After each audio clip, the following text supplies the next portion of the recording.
When it comes to our own safety, most of us like to think we can trust our gut feelings and get ourselves out of trouble. When it comes to helping strangers, though, this isn't always the easiest thing to do. We're often afraid of making mistakes and then suffering the consequences of false assumptions. For one brave taxi driver, however, sticking to his instincts made him an instant hero. Who would have thought that a regular day could turn a humble cabbie into a savior? Listen on to learn how this man rescued a teenage girl from a horrific situation she was unwittingly being drawn into by a merciless predator. The extra caring among you may even wish to take notes, as you never know when you'll encounter something similar in the future and have the opportunity to be a hero too. In the midst of his regular work routine, taxi driver Satbir Arora drove around on a Tuesday afternoon looking for passengers. He threaded through the neighborhood in the county of Oxfordshire, hoping to get a client for a ride. Little did he know that the unexpected traveler he was about to pick up would change his life forever. When he saw a young girl standing by the road signaling for him to stop, Arora did so. He was clueless to the fact that a series of challenging and dangerous events awaited both of them. Unaware of any red flags, he opened the door and the girl hopped in, marking the commencement of one remarkably fateful ride. Arora did not hesitate when he drove up to the young girl's location.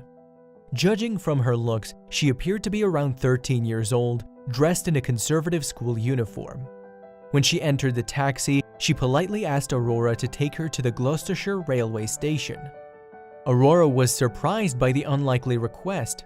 He noticed the young girl seemed to have a look of worry on her face. The cabbie couldn't understand precisely what was going on, but he knew something was not right. Would he talk to the girl about his observation?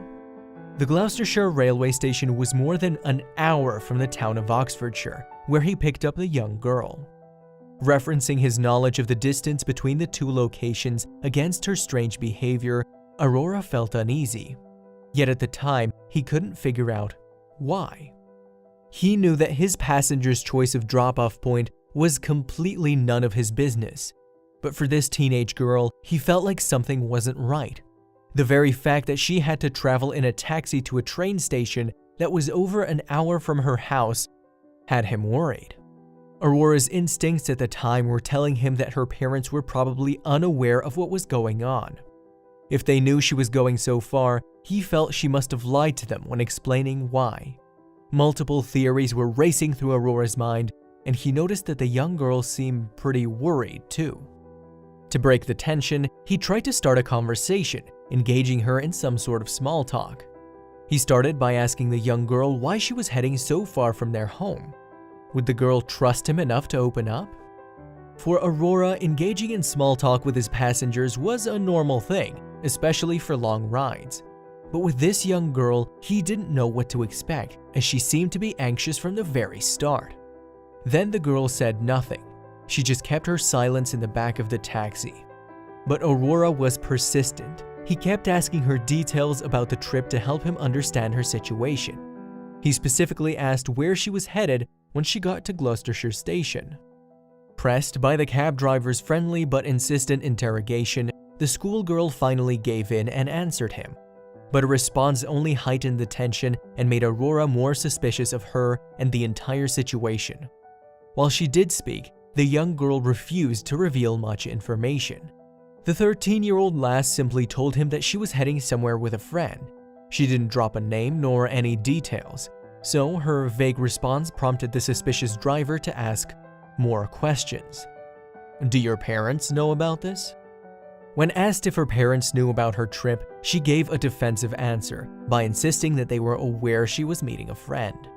Arora nodded but remained convinced that she was lying. He could tell from her face and the way she answered that she was hiding a secret. The girl became increasingly defensive as he continued to question her. However, he didn't stop asking until he got the answers he wanted. What information did the cab driver see as being vital to ensure her safety? Why was he keen on finding out who she was going to meet and where they were heading? Arora was aware that he had no right to ask for personal information from this passenger, but this he felt was a unique situation. His instincts were telling him that something was very wrong and he had to break boundaries. He just couldn't determine why nor precisely where this weird vibe was coming from. When she said her parents knew about the trip, he knew it was a lie. He then had a bad feeling when the girl stopped giving information. He felt that maybe he had crossed the line and the kid might fear him, despite his good intentions. As they were nearing the Gloucestershire railway station, Aurora felt more uncomfortable and worried. He was hesitant to let the kid out of the safety of his cab as he feared what might happen. He was getting frustrated and didn't know what else to do. When they finally arrived at the station, the young girl appeared to be looking for someone. "Who are you looking for?" Aurora asked. After giving a simple response that she was looking for a friend, she quickly grabbed her backpack and left the cab.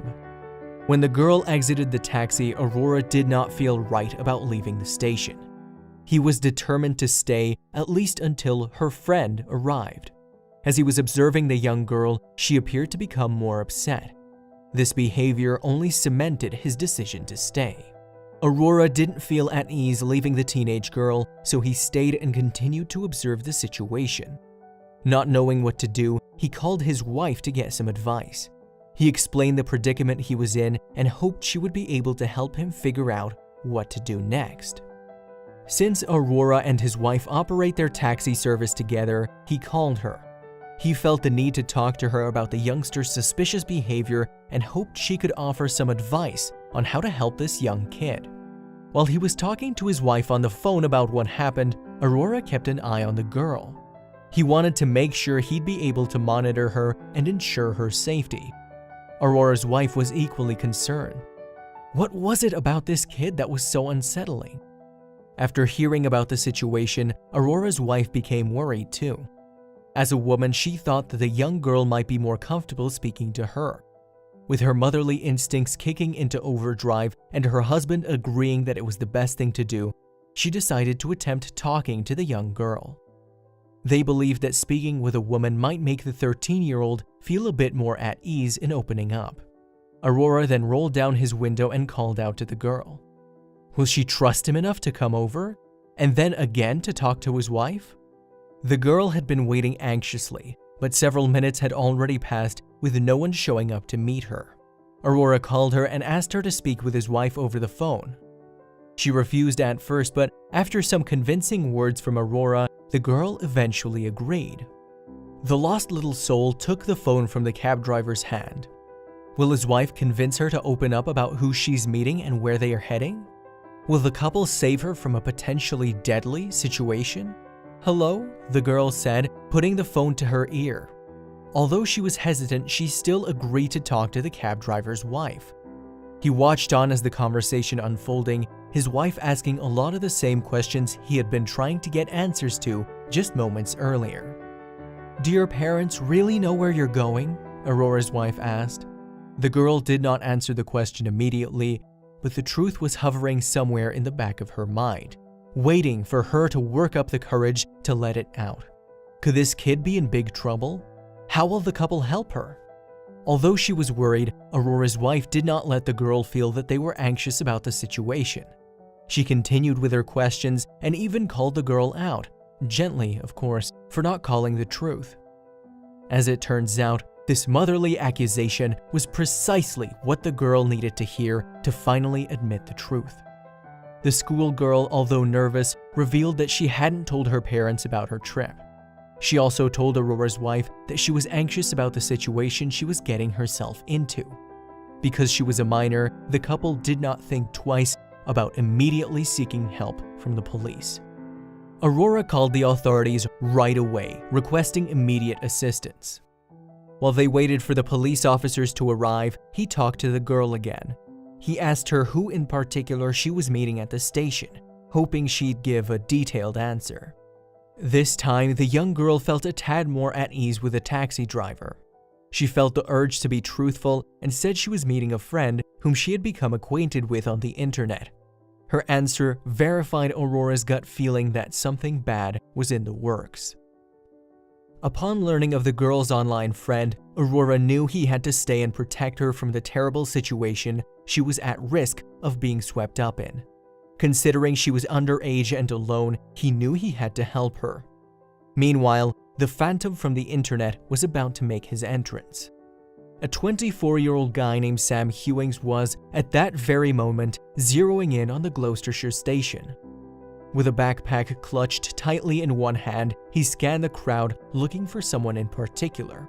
A young girl he was supposed to be meeting. Could he be the online friend the girl was waiting for? Hewings was on the lookout for a girl he was supposed to be meeting up with when he noticed 2 police cars waiting at the station. The sight of the authorities caused him such anxiety and fear that he decided to leave the area as quickly as possible, doing his best to avoid being noticed. Hardly the actions of an innocent man. Why was Hewings so concerned about the presence of police at the station? Could he be guilty of something? Had he committed some criminal act? Or was his concern to do with the girl he was hoping to meet there? Meanwhile, our friendly cab driver wasn't done with his strategizing. Aurora asked the girl if he could borrow her phone and call the number of the friend she was meeting at the station. While she was taken aback by the request, the girl reluctantly agreed to hand over her phone. With a look of panic forming on her face, the girl held back. However, the kindness she felt emanating from Aurora won her over. So, after just a moment's hesitation, she handed over the phone. Did Aurora have a plan that could lead to the capture of this man? As Hewings was about to leave the station, his phone rang. With his stressed mind running on pure instinct, he didn't even consider the possible consequences of his actions before answering it. However, the realization struck him the moment the call connected, and so he hung up without uttering a word to the person on the other line. Although there was no conversation engaged in, the caller did not bother to try again. While this sounds weird, everything will soon make sense. Keep listening as we uncover the dark truth about Hewing, a truth that might never have come to light had the fateful phone call not been made. What Hewings did not realize was that his actions were all being recorded on the security camera just outside the station. Crucially, this meant he was captured answering the phone call, a piece of evidence that would prove to be a great help to the authorities in revealing the predator's dark side. The police were able to trace his phone number via the local tower the call had connected through. From this simple starting point, they had no idea how dark their investigation was about to get. Just who is this Sam Hewings, and why is it so vital that he be caught? Having identified Sam Hewings as the caller, the investigating officers found themselves on a path of discovery filled with increasingly unsettling facts. Hewings, it turns out, had booked train tickets for himself and a child, a ride that would take the two of them back with him to his house. It was in Hewings' online chat logs, however, that the most horrific evidence emerged. Details of exactly what he had planned to do with a young girl. It's hard to fathom how twisted this man's ideas were, and worse, how prepared he was to carry them out. Keep listening to learn more about his plans for the innocent kid. The online chat logs were eventually presented to Gloucestershire Crown Court. When the authorities studied this evidence, in particular certain posts made on forums no innocent people would ever subscribe to, it became clear that they were dealing with a pedophile. The young girl, it seems, was being lured into a trap she might never have been able to escape from on her own. Are you ready to learn more? Brace yourselves, because the truth will have you rethinking every interaction you have had with strangers online. Aside from verifying that Hewings was a pedophile, further online chat history records exposed his participation in various dark groups. In these forums, Hewings spoke of his plans to kidnap, sedate, and rape a victim, horrific acts that represented only a portion of the darkness that lurked within him. As the truth behind Hewings' identity was uncovered layer by layer, more and more terrible things were unearthed. His wild ideas led him to conceptualize a horrific plan that would put his intended victim's life at risk. The police did not waste time in getting the paperwork in order to raid Hewings' home. When they accessed his house, they found a backpack, the same one he had carried to Gloucestershire railway station that day. Upon opening the bag, Hewings' dark secret was finally brought to light. In the backpack, police found 2 sharp knives, a glasses case stuffed with cocodamol, a strong sedative, and a roll of duct tape. Only a criminal with an evil plan in mind would have need of such dangerous goods. Not long after this chilling discovery, Hewings stood in court awaiting his verdict. Following his arrest, the police presented Hewings to Gloucestershire Crown Court. From about September to November last year, your chat logs reveal your pedophile tendencies and desires, said Judge Michael Cullum. You said, I have a teen in mind, but she needs to be kidnapped, the judge added. While Hewings hadn't had the opportunity to follow through on his plans, the evidence of his intentions was strong enough for him to receive a conviction. It was clear that he was set on abducting the girl, and the contents of his bag, combined with the contents of his chat logs, provided solid evidence of what he planned to do next. The judge said it was clear to him that Sam Hewings had planned to abduct the teenage girl. Hewings had persuaded her that she would be safe with him, and this was why he was able to lure her into traveling all the way to Gloucestershire. If not for the kind heart and heroic act of Satbir Arora, the taxi driver, the young girl would have been abducted, suffering unthinkable things in the hands of a twisted pedophile. Thanks to Aurora's persistence and strength of character, however, the girl was brought back from the edge of the abyss. A night before the near abduction, the 13-year-old had booked a cab in the wee hours of the morning. It was fortunate then that Satbir Arora was the one to arrive first. He later reported that he sensed something was wrong right from the start of his encounter with the girl. Aurora revealed that he had undergone safeguarding training several months before the incident happened. The activity was designed to help him identify when someone's behavior suggests that they secretly need help. His instincts and training certainly paid off, as he was, just months later, able to save a girl from a frightful fate. It's amazing that Aurora took the initiative to educate himself in this way. The training was really useful. Because of the cases we read about on the safeguarding course, I was able to recognize the signs and quickly spot that it was a grooming case, Aurora said in an interview. His strength, courage, and ability to act on his gut feelings made him an officially recognized hero. Satbir Arora was granted the highest honor by the Gloucestershire Police, and he couldn't be more grateful. Beyond the recognition, he's glad that the girl is now safe and sound. Detective Constable Ian Bennett commended the cabbie for his heroic act. I cannot praise the taxi driver enough for his actions in this case. He undoubtedly saved harm from coming to the girl and provided vital evidence for the prosecution. Bennett also emphasized the relevance of safeguarding training for cab drivers, as they sadly often find themselves in the crossfire of criminal acts. We can only hope that all cabbies, not just in England but across the globe, will be given access to this useful training.